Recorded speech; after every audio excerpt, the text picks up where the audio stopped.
الإنسان بيتغير لما يغير 5 حاجات. أول حاجة لازم تغيير للقناعات، لازم يكون عندك حاجة زي الرضا والعطاء والسعادة والنجاح.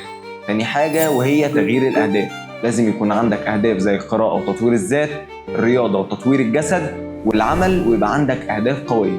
تالت حاجة لازم يكتسب مهارات زي الالتزام والانضباط والتطور والسعي والاستمرارية. رابع حاجة وهي تظبيط العلاقات، لازم تظبط أول حاجة علاقتك بربنا، ثم علاقتك بأهلك، بعد كده تشوف صحابك. وخليك فاكر إن علاقتك بأهلك وعلاقتك بربنا أهم حاجتين بيتحكموا في مستقبلك. أنا شخصيا ما شفتش خير في حياتي غير لما ظبطت علاقتي بأهلي وظبطت علاقتي مع ربنا.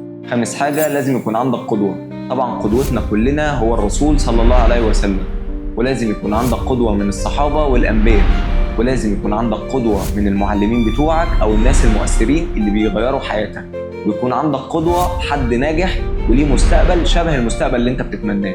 ودول 5 حاجات لو غيرتهم بجد أكيد حياتك هتتغير. ولو عايز تغير حياتك للأفضل تابعني.